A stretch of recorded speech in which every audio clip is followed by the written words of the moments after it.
Friends, today we are going to discuss about different ways of revision technique. We know very well that revision is very important to improve our performance. हमें पता होना चाहिए कि कौन से विषय को कितनी बार किस तरह से रिवाइज करें। तो आज के इस लेक्चर में हम डिस्कस करेंगे किस तरह से रिवीजन किया जाता है। Learning objectives. You should learn that some ways of revising are better than other ways. For the best results, your revision needs to take place at the right interval of time. मतलब हमें अलग अलग वे को इस्तेमाल करके revision करना चाहिए और उसमें से पता चलना चाहिए कि कौन सा वे हमारे लिए बेस्ट है। बेस्ट रिजल्ट आने का एक कॉमन तरीका यही होता है जिसमें हम एक पर्टिकुलर टाइम इंटरवल पे रिवीजन करें। Today we will look at why should you revise, where should you revise, when should you revise, how should you revise, how often should you revise। मतलब हमें रिवीजन क्यों करना चाहिए, कहां करना चाहिए, कब करना चाहिए, कैसे करना चाहिए, कितनी बार करना चाहिए। So let us see the first one. Why should you revise? Your brain forgets details of the work you did months ago, but you need these details to answer the questions in the exam. So you need to top up by using the correct revision technique. हमें revision इसलिए करना चाहिए क्योंकि हमने काफी chapters काफी महीने पहले पढ़े होते हैं, लेकिन प्रॉपर रिवीजन ना होने की वजह से क्या होता है, हम एग्जाम में प्रॉपर आंसर लिख नहीं सकते हैं। इसलिए जैसे मोबाइल में टॉप अप करते हैं रिचार्ज, वैसे हमें भी एक टॉप अप टेक्निक को यूज करके रिवीजन करना चाहिए। Where should you revise? In a quiet room, perhaps a bedroom, warm and well lit, with a table to work at, ideally with a table lamp to help you to focus on the page, with a clock for timing. We will discuss about the proper use of clock later on. हमें कहां पे revision करना चाहिए? एक शांत स्वच्छ room हो जिसमें एक टेबल हो, टेबल के ऊपर टेबल लैंप हो जो रात को आपको पढ़ने के लिए चाहिए, और साथ में एक क्लॉक रखनी है जो आपको टाइम मैनेजमेंट करने में बहुत आसानी रहे। What's wrong in this picture? You can see the style of the student who is sitting. You can see the TV is on. You can see the cup of tea or coffee is there on the table. Is it right way to revise? No. देखिए यहां पे आप इस picture में देख सकते हैं कि बैठने की पोजीशन क्या है, टीवी ऑन है, कुछ लोग तो अपने ईयर में ईयरफोन लगा के म्यूजिक सुनते सुनते भी रिवीजन करते हैं और कहते हैं कि हमें बहुत अच्छा लगता है ऐसे रिवीजन करके, और साथ में या तो खाना होता है या चाय या कॉफी होती है। तो this is not the right way to revise. Now see this picture. What is better here? You can see a student is sitting quietly on the chair with a proper position. The table is there, table lamp is there, clock is there, and writing is also there. देखिए इस picture में आपको लगेगा कि यही best तरीका है revision करने के लिए बैठने का। Now when should you revise? Start your revision early each evening or according to your free timings before your brain gets tired. Revision कब करना चाहिए? तो शाम को या तो फिर आपके जो फ्री टाइम स्लॉट है उस टाइम पे, लेकिन ये ध्यान रहे कि आपका दिमाग थक ना जाए उसके पहले आपको रिवीजन करना चाहिए।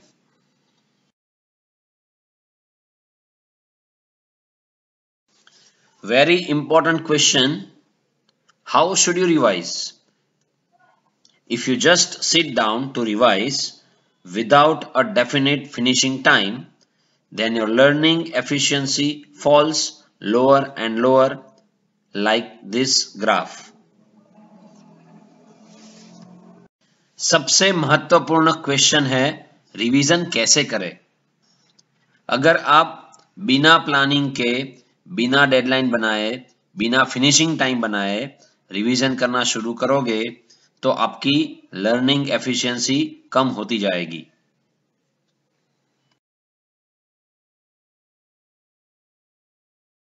How can you improve this? If you decide at the beginning how long you will work for with a clock, then as your brain knows the end is coming, the graph rises towards the end. इस learning efficiency को कैसे improve करें?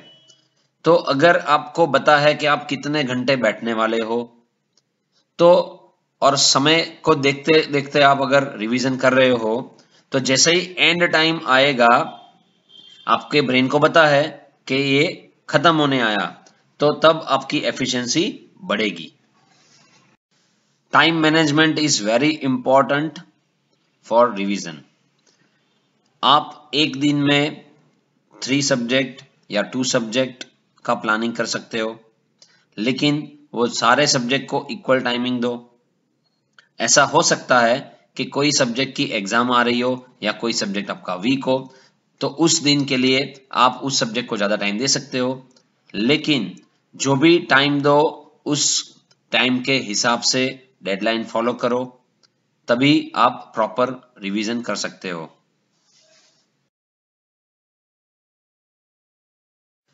How can you improve this even more? Suppose if you break up a 2-hour session into 4 shorter sessions, each of about 25 minutes, with a short planned break between them, then it is even better. आप अपने revision plan को और कैसे बेहतर बना सकते हो? तो सपोज आपने 2 घंटे का सेशन प्लान किया है, उस 2 घंटे के सेशन में आपने 4 और शॉर्टर सेशंस रखे हैं, जो हर एक सेशन 25 मिनट का है, और उस 25 मिनट के 4 सेशन में 5-5 मिनट का आपने ब्रेक लिया है। तो ये टाइप का रिवीजन प्लान सबसे बेस्ट होता है। हम इसको कंपेयर करेंगे ग्राफ से। Let us compare these 2 graphs. One graph without break and one graph is with break.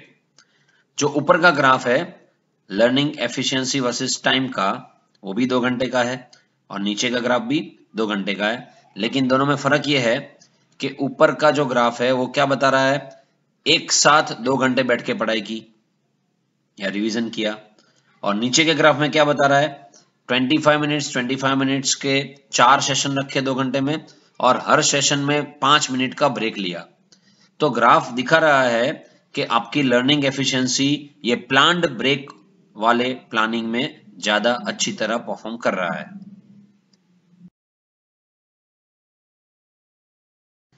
For example, suppose you start work at 6 PM.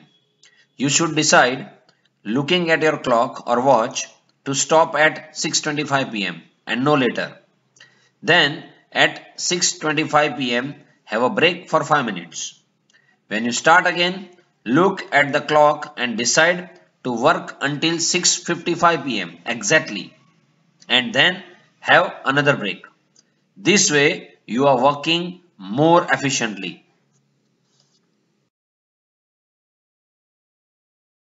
The last but another important question is, how often should you revise? Look at the graph below. It shows how much your brain can recall later. It rises for about 10 minutes and then falls. सबसे महत्वपूर्ण प्रश्न ये भी है, कितनी बार revision करना चाहिए? आप ये ग्राफ में देख सकते हैं, 10 मिनट तक हम सबसे ज्यादा रिकॉल कर सकते हैं। जैसे ही समय जाता है आप देख सकते हो, एक दिन फिर एक वीक, वैसे जैसे जाएगा हम भूलते जाएंगे। However, if you quickly re-revise after 10 minutes, then it falls more slowly. This is good. Analyze the new graph. There is a sky blue color which is showing no review, but you see pink color review after 10 minutes. So it is improving. इसका मतलब ये हुआ, आप daily basis पे जो भी topic पढ़ते हो उसको 10 मिनट रिवाइज कर लो, जिससे क्या होगा, वो आपके मेमोरी में रहेगा।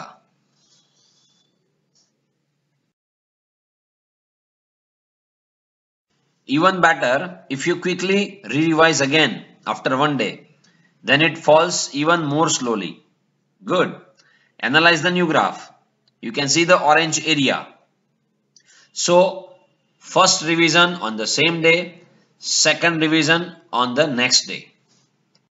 इसका मतलब ये हुआ कि आपके रिवीजन प्लानिंग में same day as well as previous day दोनों के टॉपिक को इन्वॉल्व करना है। Your recalling capacity become even better if you quickly re-revise again after 1 week. Then it falls even more slowly. Great. Analyze the new graph. See the yellow region. Here you can see that revision after 10 minutes, revision after 1 day, and revision after 1 week will improve your recalling system. So the best intervals for topping up by reviewing or briefly re-revising are 10 minutes, 1 day, 1 week, and then 1 month. हमें ऐसा daily planning करना चाहिए जिसमें आज के दिन पढ़ा हुआ भी रिवाइज हो, एक दिन पहले पढ़ा हुआ भी रिवाइज हो, एक वीक पहले पढ़ा हुआ भी रिवाइज हो, और एक महीने पहले पढ़ा हुआ भी रिवाइज हो। उसके लिए आपको सब्जेक्ट वाइज देखना पड़ेगा कि कौन से सब्जेक्ट में आप कितना रिवीजन का टाइम दोगे, क्योंकि अगर आपने एक वीक पहले पढ़ा होगा तो काफी चीजें याद होगी, तो उसको आपको कम टाइम देना पड़ेगा। हाँ, शायद एक महीने पहले पढ़ा होगा तो उसको शायद ज्यादा टाइम देना पड़ेगा। तो वो आप अपने सब्जेक्ट के कैपेसिटी के हिसाब से चेक कर सकते हो। Friends, you should know now the best conditions for revising efficiently, the advantage of deciding planned breaks, the best intervals for reviewing your work. वो कहते हैं ना, you can't hire someone else to do your push-ups. Means be a self-learner. काम तो आपको ही करना है। तो जितना आपका रिवीजन शेड्यूल बेस्ट होगा उतना ही आपका परफॉर्मेंस बेस्ट होगा। और वापस एक बार मैं बता देता हूं, आपको ध्यान क्या रखना है, रोज का पढ़ा हुआ, एक दिन पहले पढ़ा हुआ, एक वीक पहले पढ़ा हुआ, एक महीने पहले पढ़ा हुआ, ये सारे टॉपिक को बैलेंस करके उसको कितना कितना टाइम देना है उस हिसाब से आपका रिवीजन शेड्यूल बनाइए। इसके अलावा आपके पास बहुत सारे दूसरे भी काम होंगे, तो वो देख के आपको अपने पूरे डे का प्लानिंग करना है, because everyone is having 24 hours. Thank you so much. Thank you for watching the video. Please like and share the video. To get more videos on chemistry, education, science career and on environment, then please subscribe my channel. Please hit the bell icon if you want to be notified for the next video. Thank you.